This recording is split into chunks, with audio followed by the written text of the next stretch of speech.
Hey there, Internet. R. Felix Finch here. Welcome back to Underground Lucha Things, a Lucha Underground Retrospective where somebody that for some reason never watched the Lucha Underground when it aired, goes through and watches it episode by episode to tell you what I think. But you know what? Journeys are best taken with a partner of some kind. That's why I've got with me the one, the only, Angie FN from Midcard Mana, aka Loose Cannon. Angie, how you doing? I'm good. Thanks for having me again on this show. It was a good time talking about lucha. Yeah, no, yeah. Again, a lot of lucha things to talk about today. This is going to be an odd episode because it focuses on one match. This entire Yeah, episode, one very long match. yeah, and that match is Aztec Warfare, which Aztec Warfare. the first match of 2015, January 7th, 2015. Um, again, did you watch this when it happened? Yes. Me and my dad were actually really stoked about this because we kind of like battle royals. And, our favorite in WWE is Royal Rumble. So getting to have a kind of free-for-all match like that where it's everyone against everyone and until there's only one man left, like, we love that. So we were stoked on it. And getting to see how Aztec Warfare kind of unfolded was super exciting. And I think the episode before this, right, they determined who was going to be entering first and who was going to be entering last. Correct. And I think Dario did an excellent job selling this match. And he comes out and he goes, and because I do love violence, anything goes. I was like, yes, already like hyped it up to a really good point that it really got people excited for it, even if they didn't quite know what to expect yet. Yeah, and Dario does start this off. There's a very interesting few things about this because Dario does start off in the center of the ring with a belt, and we've had some Aztec dancers around the ring. They say the ring is being blessed, and Dario claims to have invented this match. He says that two luchadors start and at every 90 seconds, another luchador enters, and I'm like, oh great, it's a Royal Rumble, and then it's like eliminations are by pinfall or submission. It's like, oh, no, over the top rope. Okay, so all right, this has a little more chance. It's like, oh, and yeah, like you said, because he has a penchant for violence, anything goes. So this is something different than we've seen. It's interesting in the beginning here because you do have the mentions of New Japan having just had Wrestle Kingdom, even though this was filmed far before then. They actually mentioned New Japan's Wrestle Kingdom having just happened on commentary, as well as mentioning other countries around the world, which is cool that in this company, wrestling does exist outside of it and in other parts of the world. Yeah, and they're very open to mentioning promotions by name, whether it be, oh, you've seen this wrestler before in this promotion, et cetera, et cetera. So I really like that. And this actually, to touch upon what you were saying, where eliminations also are pinfall and submission, very New Japan Rumble. Yes. Yeah, very similar to that. We get Phoenix in at number 1 because he lost the main event last week. And he goes in against number 2 due to random draw, which is very suspect. It is Johnny Mundo. Johnny Mundo. Yeah. So I gotta say, these two guys really benefit from that overhead camera. It just looks so cool to get to see a lot of their interactions just shot overhead because of how fast both of them are. Oh, for I sure. think, yeah, really benefits. Yeah, like I said, I've told you that's one of my least favorite angles that they have. Like that's one of my least favorite things about production. There is something worse than that overhead camera though, which I haven't mentioned often, but there's a low angle, like if you were to take your phone and sit it on the, like if you were to sit it like at the base of your computer, that's what it looks like for Matt Stryker and And Vampiro. Vampiro. I think it's probably because they don't want some other camera in the way filming it, or something like super conspicuous. But it just makes it super noticeable when it switches to that viewpoint. Number 3 comes in, and it's Mr. Cisco, who is eliminated shortly thereafter with a fin de mundo. So, bye bye, Mr. Cisco. Before number 4 even comes out. Yeah. To make note. Yeah, and number 4 is King Cuerno. And at this point, I am just realizing that they have those Aztec dancers who are blessing the ring earlier. They're actually like drumming in to build up these people coming in. So instead of like a count, because we still do get like a 5-second countdown on screen, but we hear the drums start beating before we even see the countdown. So it's like building this extra emotional, which is so cool. Yeah, I thought it was a great, very effective. Yeah. Yeah, and coming up in number 5, we have Son of Havoc, who gets to show off a little with Johnny Mundo. Yes! And we get... It's a cool guy entrance, too. Yeah, and with him diving out, we can see that, he doesn't get eliminated for diving, so keep going there. No top of eliminations. And number 6 comes out. We have Pimpinella Escarlata. Comes to the ring and immediately just hits the Exotico Greatest Hits. Number 7 comes out. And that is Prince Puma, who immediately starts mixing it up with Johnny Mundo. And Mystery Leather Lady shows back up once more. I'm so excited for when you finally get to find out who that is. I'm so excited for that day when it's finally revealed. It's killing me that I can't talk about it yet, but the day it happens, it's going to be so awesome. Yeah, it's like I said, obviously she's a big deal. Like we haven't talked about it yet. We'll talk about it in the next, something that happens in the next episode. Number 8, Eva Lee. So we now have our first intergender competitor, woman, who takes us immediately into intergender action. And I like that she actually like just sprints to the ring. She's there ready to fight.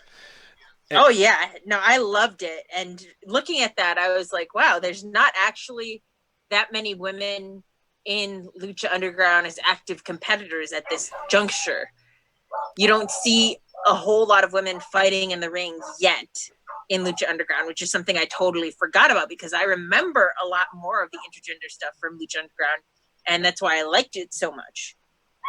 So definitely interesting to look back and be like, actually, yeah, in the beginning, it was really only Eva Lee and Sexy Star that were kind of the two women that were fighting the most. Yeah, Pimpinella gets eliminated by Son of Havoc in this point. Drago is in at number 9, and I am noticing that there is a lot of waiting outside of the ring while people just kind of go in and run their spots happening here. Like, distractingly so, only because of how many people it is outside at once without being eliminated. And it's definitely feels different in that aspect from a Royal Rumble where, you know, so many people can get tossed out super fast. Yeah, with the exception of the first Women's Rumble where like half the people seem to go through the middle rope to wait outside for a bit, but we have Eva Lee get eliminated with the Thrill of the Hunt. And at number 10, Bale, who, if I'm not mistaken, is that B-Boy? I think that's B-Boy from out of San Diego. Yes, it is Bale, and we're halfway through, and this is the first time someone come out, and I'm like, oh, okay, this is enhancement. This is enhancement material here. Don't get me wrong, I love B-Boy, great dude, but yeah, I had no faith. Yeah, there's nothing wrong with that, but yeah, it was very clear that was what was going on at that moment. Yeah, for sure. At number 11, Cortez Castro gets into the ring and starts teaming up with Bale. And number 12, we get Ricky Mandel, who not a very big man. I think this is the only second time we've seen him, but dude looks good. Like physically, he is a really good looking dude. Yeah. He's got some nice obstacles. But number 13 is unlucky for everybody as Big Rick gets Big in. Rick. Yeah, and he's on the attack. He immediately eliminates Ricky Mandel. He tosses Drago onto the shoulders of King Cuerno for an elimination. And then Cuerno is eliminated with a roll-through cross-body clutch by Mundo. Which I really like that bit of technicality in there. Yeah, it was. I really liked that it felt like the momentum of the whole match changed once Big Rick came in. I get it. Of course it would, because he's the big guy, the first big guy that was really entering the match. But I thought it was very effective in ways that sometimes big men aren't necessarily allowed to be. Always. Right, I get that. And you want to tell us who comes in at number 14? I don't have the list pulled up because I don't have my computer, so I only have my notes out. Okay. So you can go ahead. Sorry. So number 14 comes your favorite boy, Pentagon Jr., who gets in there. And then at 15, we get Superfly, who is able to get Mundo to kick Puma, and he does some flying around. Very, very fun. And then at number 16, Chavo Guerrero does come down with a chair, delivers a super unprotected chair shot to Superfly to eliminate him. Then the same with Pentagon Jr., and this is the first time we've actually seen kind of the violence come out since Chavo actually brought the chair down with him. I gotta say, though, I really felt like Superfly got some pretty good moments in a way that I did not expect that he would. We've gotten to see a little bit of him in Lucha Underground with some of his singles matches, but I liked the feel of Superfly in this. I had a moment where I was like, oh, Superfly might last a while. It didn't last, but I had a moment where I was like, wow, this might be a good showing for him. So I liked that. I like when I get to see people that I am not as familiar with succeed. Yeah, and we get number 18, Sexy Star. Sorry, no. I skipped one because at number 17, Mascarita Sagrada comes in, and we're starting to thin out the roster here because at number 18, and he's at number 8, and Mascarita Sagrada. Sorry to interrupt you again, but apparently feuding with Big Rick big time. Yeah, which happens after, which is the best thing. Yeah, comes in after Sexy Star comes in and immediately starts attacking Chavo, hitting him all around the ring. Yeah. In the meantime, Mascarita tries to go one-on-one with Big Rick and is quickly eliminated. At number 19, we have El Mariachi Loco, and I do like that he's kind of getting a little bit of a recurring role here. It was so weird. The commentary hyped him and said he was just some random dude that walked into the temple, and he was working as a dishwasher. The man who works for tips, because he was working as a dishwasher down the street. And I was like, dishwashers get tips? You mean when I was a dishwasher, I could have gotten tips? Oh, you guys didn't do tip share? Usually we had to give like 5% of our tips to tip share, where like 3% would go to the bartender and 2% would go to like the kitchen staff and dishwashers. So they would get some kind of tips, but their tips were all based on whatever we made. Did you guys not have that? Mm-hmm. Nope. Not when I was a dishwasher, anyway. That is a surprise. Well, number 20, the obviously heavy favorite here. The heavy comes in, Mil Muertes, and he eliminates El Mariachi Loco and starts to go beef to beef with Big Rick, who ends up getting eliminated by a Phoenix and Chavo both pinning him at the same time. Which was great, actually. I always like the big man sort of. It takes more than one person to take him down. And I liked that it was Phoenix and Chavo. Seeing two very different sides come together to get rid of the big guy. I loved it. It was great. Yeah, and now we have the full match set. Chavo just keeps going to town with the chair to get rid of his enemies, like even pressing it on the face of Sexy Star. But as he goes to Frog Splash, Blue Demon runs in to distract him and allow Sexy Star to chair shot Chavo for an elimination before Sexy Star gets eliminated by Mill. So Sexy Star technically made it to the final 4, but the final 3 are Mill, Chavo, and sorry, not Chavo, are Mill, Mundo, and Puma. Puma and Katrina actually mix it up a little bit, and Mundo, yeah. That was actually in my notes. It's holy crap, Puma grabbing Katrina by the hair. I was like, whoa. She wants to get involved. She will get involved. And Mill almost runs into Katrina.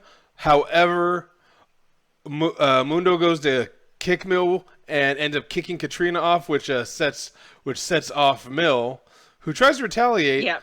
And both men hit 450s to eliminate Mill. So Mundo versus Puma for your final here, and both men fight valiantly. But Puma ends up winning with his I call it the 630 concussion drop, because like the only part of him that hits the person is the back of his head. So it's like, I'm going to full force hit your body with the back of my head, and. But it was a great moment. I think definitely Prince Puma, as far as storytelling at this point, was coming across much more as the unknown-ish underdog compared to Johnny Mundo. And I think a lot of people at the time, once they saw that it was Mundo and Puma, had already kind of figured it was going to be Mundo. And so I liked that Prince Puma was able to get the edge here. I liked when Conan came out to congratulate. I thought that was really cool.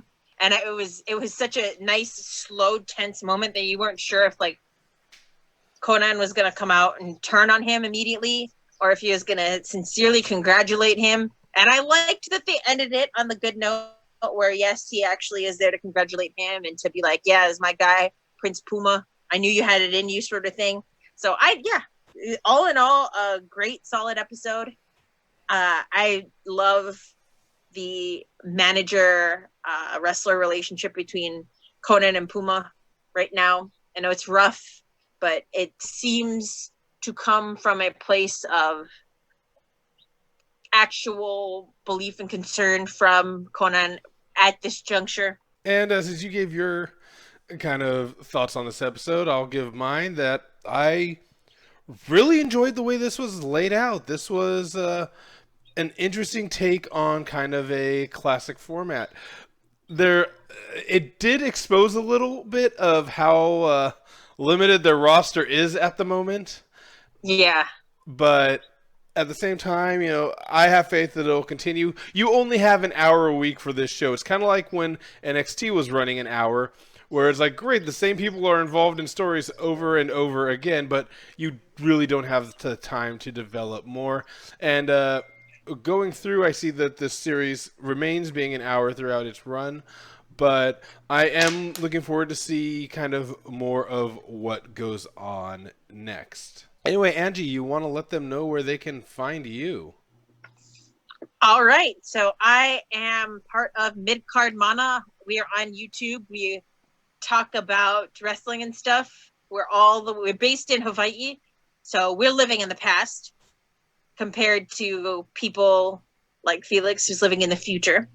And I'm also part of Valley Isle Collective.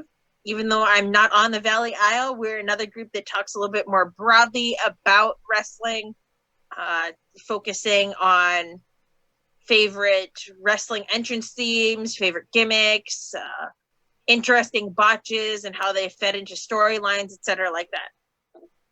Both on YouTube. And obviously, if you're watching this right now, you can find me here at youtube.com/FriscoFlame. If you're listening to this on the audio, go to youtube.com/FriscoFlame. Look at our pretty faces, please.